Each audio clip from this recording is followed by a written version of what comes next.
Good morning all of you. आज हम 12th class mathematics exercise 5.8 का पहले बेसिक करते हैं। देखो दो थ्योरम है भाई। पहली थ्योरम है रोल्स थ्योरम, है ना। पहले इसके बारे में पढ़ते हैं। रोल्स थ्योरम, देखो रोल्स थ्योरम में क्या कहता है कि भाई कोई फंक्शन है, ये डोमेन ये रेंज है ना, यहाँ से यहाँ तक B continuous on A be close interval में, तो वो क्या है, कॉन्टिन्यूस है और डिफरेंशिएबल है ओपन इंटरवल में। फिर कहते हैं कि such that f of A F of B ये इक्वल होंगे, क्या है, फंक्शन की वैल्यू ए पर और बी पर दोनों इक्वल होंगे। Where A and B are some real number, कोई भी रियल नंबर हो सकते हैं। Then there exist some C, मतलब कोई ना कोई एक वैल्यू सी होगी ए बी के अंदर ही, सच दैट कि उसका डेरिवेटिव ना उस पॉइंट के ऊपर वो जीरो होगा। देखो हम इसको ग्राफ से समझते हैं। देखो क्या कहता है, पहले तो ग्राफ क्या है, कॉन्टिन्यूस है, कॉन्टिन्यूस है ना। कॉन्टिन्यूस का ग्राफ क्या होता है, without lifting the pen we can draw the graph, है ना। तो देखो मान लीजिए हमारे पास ये एक्स एक्सिस है, ये वाई एक्सिस है, कोई ग्राफ लेते हैं। देखो हमने सपोज करो ये ग्राफ ले लिया, कोई भी ग्राफ लिया, रैंडमली लिया। अब देखो क्या कहता है, ये जो पॉइंट है यहाँ तो है ये ए और ये है आपका बी, ठीक है। और देखो अब देखो क्या कहा था उसने कि f of A is equal to F of B है ना। तो इसका मतलब क्या हुआ, इन दोनों की वैल्यू तो इक्वल हुई ना। देखो एफ ऑफ ए पे जो वैल्यू है वो भी वही है और एफ ऑफ बी पे जो वो भी वही है। मतलब ये पॉइंट जो आ गया आपके पास, ये तो आपके पास एफ ऑफ ए आ गया जो वाई की वैल्यू है ना, ये वैल्यू है जो एफ ऑफ ए आ गया। और इसके कोऑर्डिनेट देखो, एक्स तो क्या बन गया, एक्स की वैल्यू तो ए होगी आपके पास, है ना। ये जो आपका है ना ये ए है और ये क्या है, ये बी है यहाँ तक। तो ये इसके कोऑर्डिनेट बन गए और इसके कोऑर्डिनेट क्या बनेंगे, बी और एफ ऑफ बी, है ना। ये इसके कोऑर्डिनेट बन जाएंगे। अब देखो क्या कहता है कि वहाँ पर कुछ सम सी है ना, ए बी के बीच में कोई ना कोई एक पॉइंट सी मिलेगा। माना ये जो ग्राफ है ना आपका, इसमें से कहीं ना कहीं एक, कम से कम एक पॉइंट ऐसा सी मिलेगा, है ना। ये सी है, कोई ना कोई पॉइंट है। क्या कहता है कि उसका डेरिवेटिव जीरो के इक्वल होगा। अब देखो डेरिवेटिव को क्या बोलते हैं, स्लोप ऑफ टेंजेंट, है ना, टेंजेंट होता है ना। तो क्या करेंगे, इसका मतलब इस पॉइंट पे जो स्लोप होगा, ये स्लोप, ये टेंजेंट हो गया, स्लोप ऑफ टेंजेंट, है ना, टेंजेंट हो गया। और ये क्या कहता है, जीरो के इक्वल है। और स्लोप ऑफ टेंजेंट है जो जीरो के इक्वल कब होता है, जब वो एक्स एक्सिस के पैरेलल होगा। तो इसका मतलब क्या हुआ, ये पॉइंट सी ऐसा आया ए और बी के बीच में जहाँ पर इसका स्लोप ऑफ टेंजेंट जो है इक्वल टू जीरो है। सी इस पूरे ग्राफ में कहीं भी हो सकता है, कम से कम एटलीस्ट वन पॉइंट ऐसा होगा कि उसका स्लोप है जो उसके पैरेलल हो जाएगा, ठीक है ना। ग्राफ कई टाइप से हो सकते हैं। देखो तो हम लोग इस बात को समझते हैं। अभी देखो क्या करेंगे, पहले तो हम लोग, अच्छा ये एक्स एक्सिस के पैरेलल है तो इसके भी पैरेलल होगा, है ना, ये इसके पैरेलल होगा। तो देखो इसका स्लोप निकाल लेते हैं। स्लोप ऑफ, इसका नाम रख लो, मान लो ये पी क्यू रख लिया। Slope of P Q, slope of P Q कैसे निकालते थे, y2 minus y1 x2 minus x1। देखो y2 क्या है, एफ ऑफ बी, y1 क्या है, एफ ऑफ ए, और यहाँ क्या बन गया, b माइनस है, ठीक है ना, इसके हिसाब से। अब देखो, और slope of tangent at point C, है ना, slope of tangent, slope of tangent at C, है ना, वो क्या होगा, एफ डैश सी, ठीक बात। अब देखो दोनों क्या है, दोनों क्या है, पैरेलल है ना। और दो पैरेलल का स्लोप क्या होता है, इक्वल होता है। दो पैरेलल लाइंस का स्लोप, ये दोनों पैरेलल है, दो पैरेलल लाइंस का स्लोप क्या होता है, इक्वल होता है। तो इसका मतलब जो ये स्लोप है इसके इक्वल होगा। F dash C is equal to F of B minus F of A divide by B minus A. अब देखो, अब हमारे को डेफिनेशन में क्या गिवन था कि एफ ऑफ ए है ना, जो एफ ऑफ बी के इक्वल है। अगर यहाँ पे f of A F of B हो गए तो ये कितना हो गया, ये 0 हो गया। तो इसका मतलब क्या हुआ, ये 0 हो गया तो f dash C is equal to 0 हो गया। ये कहता है रोल्स थ्योरम में। रोल्स थ्योरम में देखो क्या था, कोई फंक्शन था एफ, वो कंटिन्यूस है ए बी क्लोज्ड इंटरवल में और डिफरेंशिएबल है ओपन इंटरवल में, such that f of A is equal to F of B, where A and B are some real number and there exist some C in A B such that इसका derivative इस point पे 0 होगा। ठीक है ना। तो दूसरा जो है, दूसरा इसी के ऊपर बेस्ड है। दूसरी जो थ्योरम है मीन वैल्यू थ्योरम है ना, जो दूसरी थ्योरम है, जो आपकी theorem second, mean value theorem, ये उसका फर्दर एक्सटेंडेड पार्ट, एक्सटेंशन है उसका, मतलब जो हमने किया था ना रोल्स थ्योरम, उसी का ही एक पार्ट है मतलब ये। अब इसमें क्या कहते हैं, देखो उसमें तो ग्राफ है ना जो हमारा f of A F of B equal थे मतलब, ठीक है। लेकिन इसमें क्या कहते हैं कि उसी तरह से है, कोई फंक्शन है आपके पास, लिख देते हैं एक बार, कोई फंक्शन है आपके पास A B to R B A continuous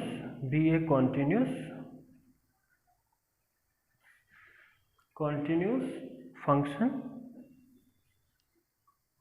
on, है ना। कॉन्टिन्यूस तो किस पे होगा, क्लोज्ड पे होगा, है ना। उसी तरह से एंड डिफरेंशिएबल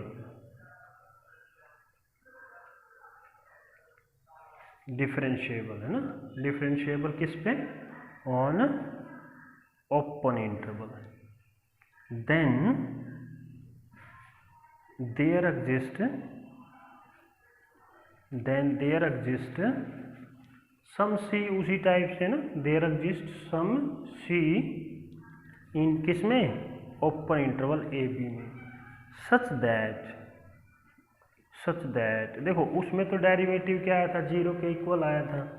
अब F dash C is equal to, ये कहता है F of B minus F of A divide by B minus A, वो इस तरह से कोई सी होगा। अब देखो ये इक्वल टू 0 नहीं है ना। अब ये इक्वल टू 0 क्यों नहीं है, देखो हम लोग एक बार इसको समझने की कोशिश करते हैं। देखो इसका ग्राफ है, पहले तो एफ ऑफ ए और एफ ऑफ बी इक्वल थे, लेकिन अब क्या है, अब वो इक्वल नहीं है, मतलब ग्राफ कुछ इस टाइप से है। मतलब अब यहाँ पे जो है वो A है और यहाँ क्या है, ये B है, और यहाँ कोई पॉइंट C होगा, है ना, इस तरह से। मतलब अब देखो इसका जो टेंजेंट ड्रा करेंगे हम लोग, इस, है ना, इसका जो टेंजेंट ड्रा करेंगे, क्या वो एक्स एक्सिस के पैरेलल होगा, नहीं होगा ना, वो एक्स एक्सिस के पैरेलल नहीं होगा। तो इसका देखो कोऑर्डिनेट उसी तरह से होंगे इसके, मतलब जो इसके कोऑर्डिनेट होंगे, देखो यहाँ पे एक्स तो ए है और इसका एफ ऑफ ए वाई हो गया, और इधर से भी ऐसे ही हो गया एफ बी और एफ ऑफ बी, ये इस तरह से उसके कोऑर्डिनेट हो जाएंगे मतलब। और इसी तरह से इसका स्लोप निकालेंगे और इसका स्लोप निकालेंगे, ये आपस में पैरेलल है ना, ये आपस में पैरेलल है, तो इनके स्लोप क्या होंगे, इक्वल हो जाएंगे। तो टेंजेंट का जो स्लोप है वो ये आता है, और जो है ना कॉर्ड है ना, इस कर्व की जो है ना, ये कॉर्ड जो है भी है, इसका जो है ना, इसका है जो स्लोप ऑफ कॉर्ड वो है, ऐसे हो जाएगा। लेकिन अब ये इक्वल टू 0 नहीं होगा, क्यों नहीं होगा, देखो ग्राफ में देखो, क्या f of A F of B equal है, नहीं है ना। तो इसका मतलब इसमें ये इक्वल नहीं होंगे। है ना, इसमें और इसमें सिर्फ इतना सा अंतर है।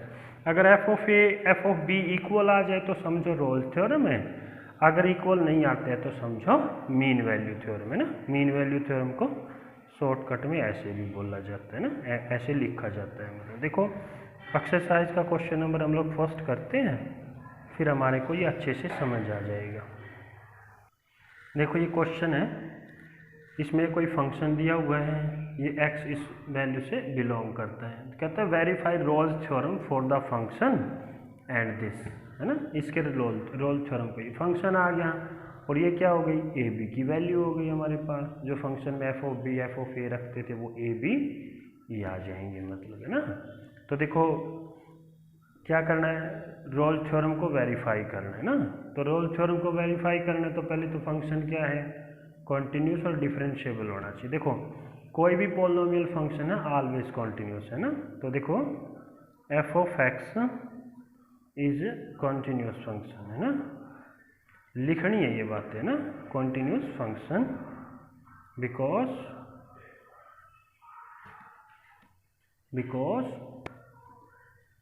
polynomial function always continuous,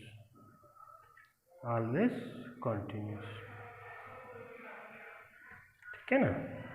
अच्छा दूसरी बात क्या थी, ये तो फर्स्ट कंडीशन थी, दूसरी कंडीशन क्या थी, क्यों डिफरेंशिएबल भी, क्या हम इसको डिफरेंशिएट कर सकते हैं, कर सकते हैं। तो function is also differentiable,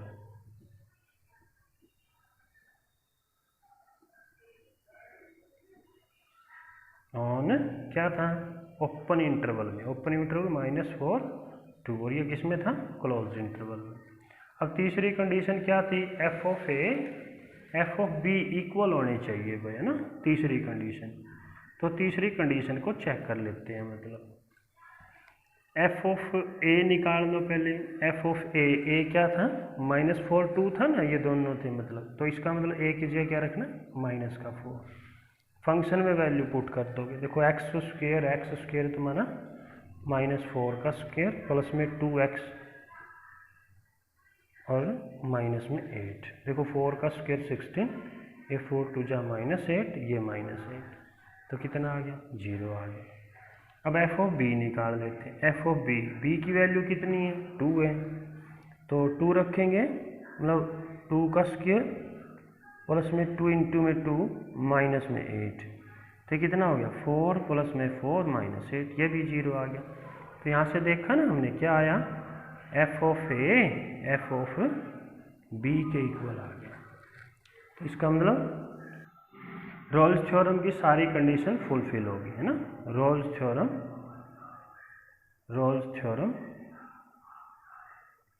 hold, है ना, तो होल्ड करेगी। फिर क्या कहता था, देन देयर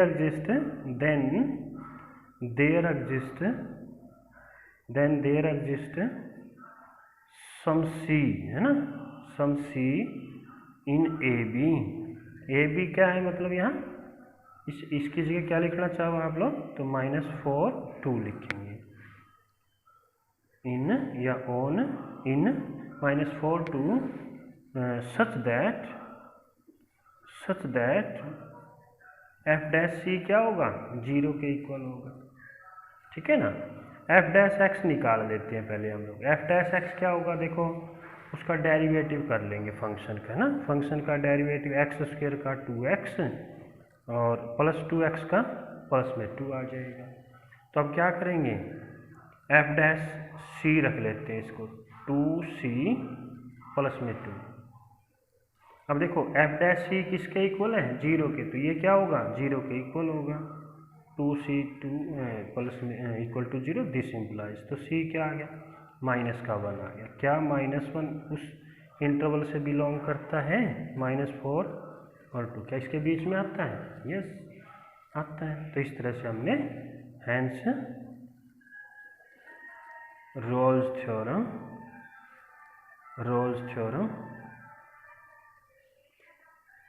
वेरीफाइड, ठीक है ना। इस तरह से हमें रोल्स थ्योरम को वेरीफाई करना है। दूसरी बात, आगे देखो, रोल्स थ्योरम की 3 कंडीशन थी, क्या क्या थी? कॉन्टिन्यूस होना चाहिए, डिफरेंशिएबल होना चाहिए, एफ ऑफ ए और एफ ऑफ बी इक्वल होना चाहिए। अगर एक भी कंडीशन होल्ड नहीं करती है तो रोल्स थ्योरम वेरीफाइड नहीं हो सकती। तीनों कंडीशन जरूरी है, डिफरेंशिएबल भी, कॉन्टिन्यूस भी और f of A F of B दोनों इक्वल भी होनी चाहिए। अब देखो क्वेश्चन नंबर जो आपका सेकंड है, क्वेश्चन नंबर जो सेकंड है, सेकंड में कहता है examine if Rolle's theorem is applicable to any of the following function, can you say something about the converse of the Rolle's theorem from the example. देखो first part है, first part में function दिया हुआ आपके पास greatest integer x है ना, for x belongs to 5 9 है ना, ये हमारे तरह से हमारे को फंक्शन दिया हुआ है भाई। देखो अब क्या कहता है, रोल्स थ्योरम को एग्जामाइन करना है, ठीक है। अब देखो सबसे पहले तो देखो जो हमारा है ना ग्रेटेस्ट इंटीजर फंक्शन है वो कॉन्टिन्यूस तो होता ही नहीं है, मतलब ठीक है ना, कॉन्टिन्यूस तो होता ही नहीं है, मतलब सिर्फ क्या है, जो इंटीजर पे है ना वो सप्लिट हो जाता है, मतलब है ना। तो इसका मतलब क्या है, लिखेंगे ना भाई जो है F function is not continuous, किसमें, इन ऑन 5 9। कॉन्टिन्यूस डिफरेंशिएबल भी नहीं है, function is not differentiable on 5 9। और तीसरा क्या है, F of A F of B निकालो। देखो एफ ऑफ ए क्या आया, एफ ऑफ ए 5 रख लो पहले, तो क्या बना, 5 का ग्रेटेस्ट इंटीजर 5 आ जाएगा। एफ ऑफ बी निकालो, एफ ऑफ बी कितना है, 9 है, एफ ऑफ 9 माना 9 का ग्रेटेस्ट इंटीजर 9 आ जाएगा। देखो क्या एफ ऑफ 5 इक्वल आया एफ ऑफ 9 के, नहीं आया ना। तो देखो एक भी कंडीशन होल्ड नहीं करती है, तो इसका मतलब रोल्स थ्योरम नॉट एप्लीकेबल है ना, रोल्स थ्योरम एप्लीकेबल नहीं है। फिर इसमें कहता है can you say something about the converse of roles theorem from these example, क्या आप इसके कन्वर्स के बारे में कुछ कह सकते हो? कन्वर्स क्या होगा, अब देखो इसमें से हम लोग कन्वर्स का मतलब क्या था, वो कोई पॉइंट सी पहले लेंगे और फिर उल्टा हम लोग उस नंबर शुरू में जाएंगे, शुरू की कंडीशन को फिर चेक करेंगे। अब देखो जैसे मान लीजिए हमारे पास इंटरवल 5 to 9 है, 5 to 9 है, 5 to 9 के बीच में तो बहुत सारे नंबर हैं, है ना। 5 to 9 के बीच में तो देखो 5 to 9 के बीच में देखो नंबर क्या आ गया, 6 भी आ गया, 7 भी आ गया, 8 भी आ गया। अब हम इनमें से कोई एक नंबर सेलेक्ट कर लेते हैं, है ना। मान लो सी हमने 6 ले लिया, अब उल्टा रिवर्स जाना हमने। अब देखो कंडीशन तो शुरू की तो होल्ड करती नहीं, तो क्या उसको ये सेटिस्फाई करेगा, नहीं कर सकता। तो इसका मतलब क्या है, converse is not true, converse जो है इसका वो ट्रू नहीं होगा, है ना। बाकी के 2 पार्ट और आप लोग बाकी के ट्राई करके देखना, फिर कुछ ना आए तो फिर अगली वीडियो बनाएंगे। अच्छा।